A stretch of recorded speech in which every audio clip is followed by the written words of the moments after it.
Hi friends, welcome to our channel. இன்றைக்கி என்ன dish பார்க்க போகிறோம்னா குஸ்கா தாங்க பார்க்க போகிறோம். அதுக்கு வந்து நம்ம குக்கரில் எண்ணெய் நல்லா ஹீட் ஆகிடுச்சு வந்து நம்ம பட்டை ஒன்று ஆட் பண்ணிக்கலாம், 2 லவங்கம், ஏலக்காய் 2, சோம்பு ஒரு 1/4 டீஸ்பூன் ஆட் பண்ணிக்கலாங்க.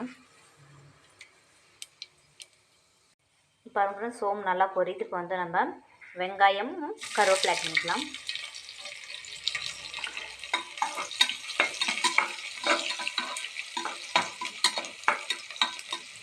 இப்போ வந்து நம்ம ஒரு டேபிள் ஸ்பூன் இஞ்சி பூண்டு விழுது ஆட் பண்ணிக்கலாம். நம்ம மிக்ஸ் பண்ணிக்கலாம்.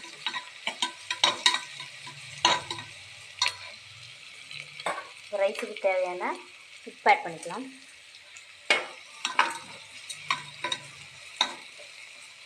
இப்போ வந்து நம்ம மீடியம் சைஸ் தக்காளி ஒரு 2 ஆட் பண்ணியிருக்கேன்.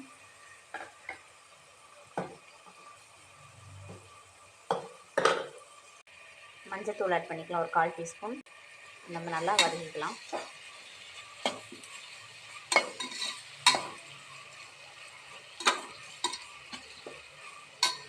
பொடியாக நறுக்குன கொத்தமல்லி ஆட் பண்ணிக்கலாம். எண்ணெயில் நல்லா வதங்கட்டும். நல்லா குழைய வந்தால் தான் நல்லா குஸ்கா டேஸ்ட்டாக இருக்கும். நம்ம நல்லா வதக்கிக்கலாங்க. ஒரு 10 முந்திரி பருப்பு வந்து நம்ம ஃப்ரை பண்ணி எடுத்துக்கலாங்க. நல்லா டேஸ்ட்டாக இருக்கும். அப்படியே சாப்பிட்றப்போ க்ரன்ச்சியாக நல்லா கடி போடும் முந்திரி பருப்பு. நல்லா வதக்கி எடுத்துக்கலாம். தக்காளி வெங்காயம் நல்லா வெந்து எண்ணெய் பிரிஞ்சு வந்துருச்சு. இப்போ வந்து நாம் மிளகாய்த்தூள் ஒரு 1/2 டேபிள் ஸ்பூன் ஆட் பண்ணிக்கலாம். இஞ்சி பூண்டெல்லாம் போட்டிருக்காங்களே அந்த காரமே போடணும், அதனால் நம்ம ஒரு 1/2 டேபிள் ஸ்பூன் போட்டால் போதும். ஆனால் நம்ம எண்ணெயிலே வதக்கி எடுத்துக்கலாம்.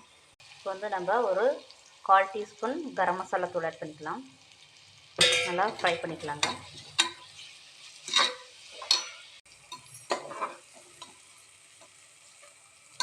இப்போ வந்து நம்ம தண்ணி ஆட் பண்ணிக்கலாம். அரிசி 1 டம்ளர்னால் 2 டம்ளர் தண்ணி ஆட் பண்ணிக்கலாம். தண்ணி நல்லா கொதிக்குது. இப்போ வந்து நம்ம ரைஸ் ஆட் பண்ணிக்கலாம்.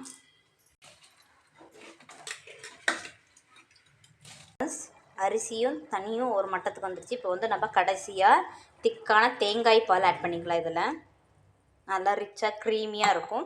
இந்த நம்ம ஒரு கலக்கிட்டு ஒரு கொதி வந்தோடனே நம்ம கொத்தமல்லி தலையை போட்டு மூடி ஒரு 2 விசில் வேக வச்சு எடுத்துடலாம்.